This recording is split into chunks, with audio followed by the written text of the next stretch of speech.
This is Susan Wilbanks with blendedinsight.com. I am a holistic and integrative healing arts practitioner, an intuitive, and an energy healer. In this podcast, I share tips, tools, and suggestions that have helped me along my path in hopes of inspiring and helping you along yours. Let's get started with today's podcast topic. Hello, bright soul. Thank you so much for joining me on another podcast. I hope your February is off to a beautiful start. And I am going to go right into the topic for today's podcast, and that is, what must you let go of? And we must do a continual evaluation of what is in alignment and what is not. This is how we go to the next level, and this is how we grow and expand. And I'm not saying it's easy, but I am saying it's worth it. And I'll share with you today things that I do to evaluate this in my life. And I was thinking about putting this podcast together because one of the things that I'm doing, which is kind of funny, is that I'm in the process of doing laser tattoo removal. I started it last year. I have 3 really tiny tattoos. They're not big. None of them are big. But there are 2 tattoos that I got. One was when I was 18, and I think the second one was maybe when I was 19. And it honestly wasn't even thought out. It was nothing I really wanted. My military buddies and I just decided to go get tattoos because that's what you do before your brain's fully developed. Oh, let's go do something permanent. And I even had no idea of what I wanted because I didn't want anything. It was a spontaneous spur of the moment. My brain's not fully developed. I'm young. I'm in the military. I love my buddies. Let's go get tattoos. Oh my goodness. And so they're pretty tattoos. There's nothing wrong with the tattoos, just that I don't want it.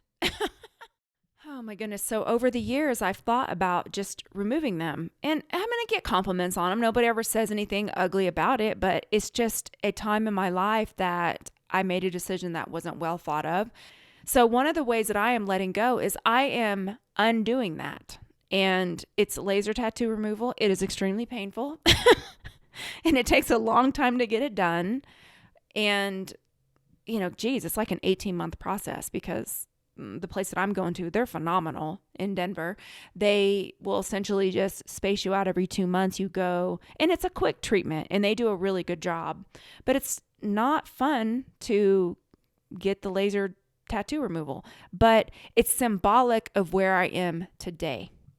The healed version of me does not want flower tattoos that have no significance and remind me of a time when I was just unhealed, numb, figuring life out. And hey, that version did an amazing job because it got me to where I am today. But I don't want the tattoos anymore, so I'm getting them removed. And it's little things, little adjustments like that.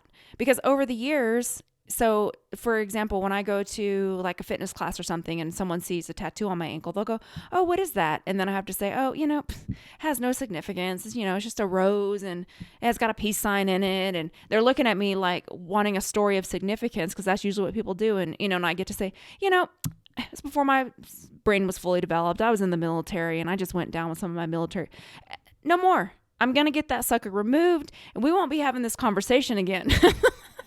So I'm only giving you that as that's one physical example of ways that I am representing where I am now in my life today. What I have noticed over the years working with private clients is that oftentimes what people do, what they're pushing for, desiring, what they're trying to create has nothing to do with them. A lot of times it's the ideas of parents or society or what someone else wants for them, and they want to get that to please that person, but it really isn't in alignment with their soul and what they want. And it's sad because you work so hard to achieve something and all you do is get the approval of another person, but it doesn't feed you inside. And I'm not saying that's the case with the tattoo, but I'm saying that this is a time on the planet with all these shifts and twists and turns and changes and division and trying to unify and all those things that we're doing, is that this is a really good time to get clear on what is in alignment with you. Oftentimes I'll hear people say, "I don't want this, I don't want that." Even when I was on dating apps, reading dating profiles, you read the intro and you can tell so much about what type of vibration that person is in because the profile will say something like, "No negativity, no drama. I don't like this, I don't like that." And it's like, geez, hard pass. No, I won't even touch that sucker. Like, there's just no way. But it's because they're leading with what they don't want. And there's been places and times in all of our lives, I'm sure, where we sit like, I don't want this. I don't want that. Use those opportunities to figure out what you do want. And that's the part that's missing from so many people. They just sit there. I don't like this. I don't like that. I don't want this. What do you want? Shift it. What do you want? Focus on what you do want. Focus on what you want as opposed to what you don't want. Focus on what you want to see as opposed to what you don't want to see. And then really dig into, is this what I want? Or is this what someone else wants for me?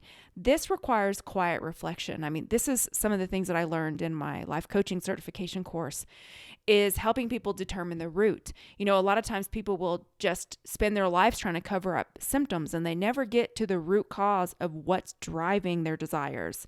If you can get to the root cause of what's driving your desires, you can often determine is it really even your desire, or is that really what you want? A lot of times people will say, oh, well, I want a new job, or I want a better paying job. And my question will be like, what is the better paying job going to give you? You have to start layering it down. So usually what people are really after is security or acceptance or a better way of life. And we limit ourselves by saying how we're going to get there with that. If you can unlayer to where you get to the actual feeling and the true desire, you open yourself up to the possibilities of all the ways that the universe can bring that into your life, besides the limited way that you're saying is the only way you can get there. And I'm not saying that won't be the way you get there, but instead of being very narrow visioned on what it is that you want, we're in a time of being expansive and being flexible and flowing and focusing on the feeling that we want and what we really want, and spending our predominant vibration in that emotion of what we want, but then also being open to other ways it can come in. It's the whole this or something better. And I know a lot of times on my YouTube channel, people will write long paragraphs, or they'll send me, pages and pages upon emails of problems they're having, and honestly, I don't have a lot of time to read emails. It's not that I don't want to, it's just that I don't have an assistant, and I don't have a lot of time to just read a bunch of emails or even long comments, because I've got other things that I've got to put my attention on. And usually my answer is just trust your own intuition. And people don't like that because they want to give me the power and say, Susan said this, and if it doesn't come true, I can blame Susan. I'm not going to play that game, because my job is to empower you. Because honestly, only you know what it is that you really want. You are the only thinker in your mind. You're the only soul in your body. You have a connection just like I do. And my job is to empower people. If I'm telling you that you have your own answers, and I'm affirming that every time you reach out to me or in every platform I have, eventually you're going to get that, you know what? I don't need anyone else. I have my own individual answers. And that's my job, not to create like crutches for people where they feel like they have to talk to me in order to make a decision, or they have to get my input when anything goes wrong in their life. No, that's disempowering. And that's not my job. My job is to empower you. That's what I want. I want everyone to be this empowered, bright, light version of themselves where they know they're connected and we're all moving in sync and alignment, in unity, in love. I mean, that's my ultimate goal. Now, of course, there's a place to get an energy healing. Like I said, I do it every month. There's a place to get a reading. If you and I are working privately and I tune into you, I'm going to point out things that are in your vibration. And if it doesn't resonate, then just let it go. I mean, it usually does resonate. And I can point out things that I see that maybe you forgot about. And that's the benefit of having someone that's not attached to your outcome, looking at it externally in a aligned high vibrational place, and then affirming it. It should always resonate though. You should feel empowered, like, okay, yes, that's what I was thinking. That's the confirmation I needed. That's how you should feel, not where, oh my gosh, I have to talk to Susan about every life choice now because she has the answers that I don't have. No. And please don't work with people like that. That is so disempowering. And I don't know a single religion or spiritual practice that tells you to put your power in someone else. What do all spiritual practices do? They empower you personally. And so that's the type of work that I do. I know, what was that, last year, I had someone, I think I've shared this before, but this person, it was someone I knew, and I would say the person is a friend, but I started reflecting on it, and she actually wasn't a friend. She was a person that would often try to copy my work without doing the work. So she would ask me for interpretations about things, and then she would post it like it was her own idea, which I thought was weird. But again, how I'm behaving is my karma. How other people behave is theirs. So it's kind of weird because as I was aligning and trying new things, it started becoming more obvious to me. And so then I started noticing that she would constantly like call and message me with all her problems and want all this feedback. And when I would share things things that were going on with me, she would have nothing to say other than, well, you'll figure it out. And I thought, how come you're constantly wanting my input and then you have none to give me? And then the other part was she was involved in a lot of things that I just don't agree with, like just really low vibrational activities. And I won't get into all of it, but yeah, she's extremely unhealed, but hey, we're all unhealed. So I'm not judging that. So I can still, interact with people, be friends with people, even though that we're not on the same path. Well, then it got real weird because she started going to Mexico doing ayahuasca. And people have asked me about plant medicine over the years. My teachings are that we no longer need that because you can do the work without taking hallucinogens. And the way that I see it is, as an energy healer, I see a lot of people go and do these types of things and they come back flooded with low energies because you've now taken something to hallucinate and you're in a group with people who are also hallucinating and everyone is purging and throwing stuff up. And trust me, I have friends that do ayahuasca. Like, this isn't something to argue or debate. I've even had clients that have done it. But just Susan's experience is that it's kind of dangerous because you don't really know what you're opening yourself up to. And also, unless you seriously know the people that are doing the ceremony, you also don't know where they are. And oftentimes it's just kind of beginners that go in and start taking a bunch of hallucinogens and then laying around and tripping out and then thinking that they're having an awakening. And maybe they are. I'm not going to get into that. I'm not going to argue it. People they're so serious about that. And I'm like, that's cool. That's your path. It's not mine. In any case, this particular person started doing it. She started going to Mexico. And then she comes back and says she got a trickster spirit. I mean, I could see the low energy on her. And she says all of a sudden she's a healer and she's a psychic and she's never done any training, like zero, none. And she starts saying she's going to do healings and trainings for people. And now she's like doing these, group readings and still doing all the low vibrational stuff. And then trying to act as though that we're partnered together or that I have a connection with her. And Spirit was like, she is leaching and contaminating. Cut her off. It's done. And so I had to. And that's part of me letting go of what's no longer aligned, because I remember every time she would engage with me, I would feel gross. And then I would have to clean myself because she had so much low energy on her. And she was just convinced that she was like this enlightened being who had all these spiritual gifts and was passing those to other people. And I'm like, yikes, you don't have any grounding, no training. And then what's even crazier about it, and I see this happening, and I'm only sharing this because I know that there's parallel experiences going on because I've had private conversations about it. So long-time friendships are ending, and this is what's happening. There's a quick shifting, and you've got to either get in line with the vibration or you get pulled down, and this is kind of what's going on. So then she starts just becoming addicted to going to Mexico and hallucinating on ayahuasca. And then she started doing weird things like sending me audio messages when she's all tripped out on ayahuasca and hallucinating and just way off base, trying to say she's doing like channeled messages for me. I mean, they're nowhere near. I mean, she's like off in another dimension. And I'm like, okay, I can't do this anymore. This lady's trying to slime me. She's copying my work. Now she's trying to use my integrity and act as though she's part of that, and she's not. And so, and I had been, I'd say kind of associates, not close friends, but I had been friends with her for, I would say, maybe 15 years. And as soon as I just quit responding, and I wasn't ugly about it, every time she would try to engage with me, I would get a crazy intuition like, she is so misled, don't engage. Just don't engage, don't feed it. She wants you to feed it. She wants you to feed it. And I just quit feeding it, and then it fell away. And I will tell you, oh my Lord, I felt so much better after we just quit talking. It was like all these years she has been a leech in my life without me realizing it. And there's a lot of that going on right now.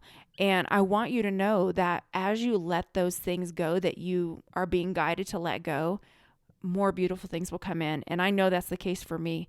It's like all of my friendships, as soon as I let that one go, got a huge upgrade into more like-minded people who are not into shortcuts, who are going to do the work, who are going to actually be in integrity in the way that they show up and work with people. Even more than that, be in integrity with how they interact with me.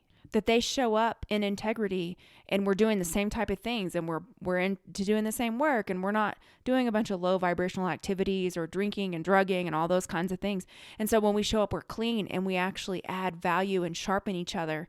Those are the type of friendships that I want. Not one-sided friendships where I'm the one that's constantly giving and they're just draining and leaching and contaminating me at the same time. I'm over that. Those days are over for me. Now, I'm not saying we don't have people like that in our life. Of course we do. And they're drawn to the light because the dark is drawn to the light. And there's probably something we can give them to help them on the healing path. But we don't have to feed them. I don't want to attach to it and just have it drain me. We fill ourselves up. We get our light full. And then we can give people crumbs and seeds to allow them to go if they want to be inspired to do their own work. But if they don't want to do their own work, we don't have to just keep entertaining it and feeding it.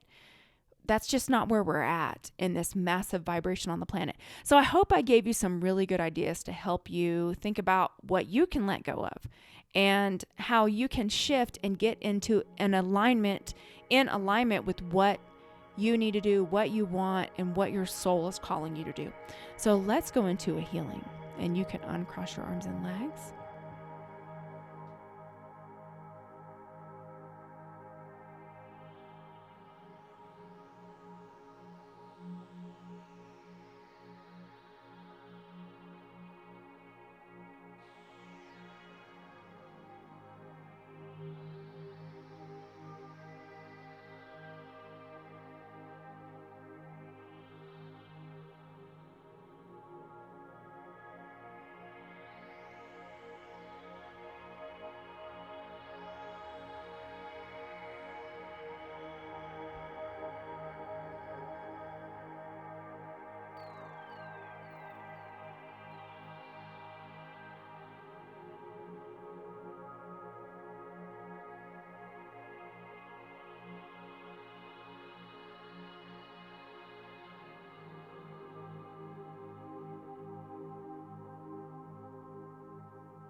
And if you could just be breathing deeply through this healing to help facilitate the letting go.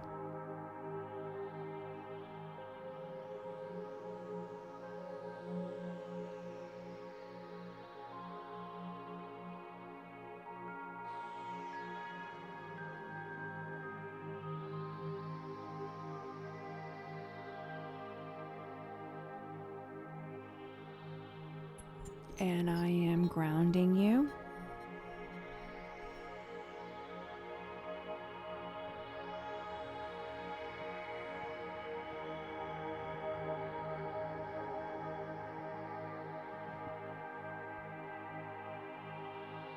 And I'm running shields.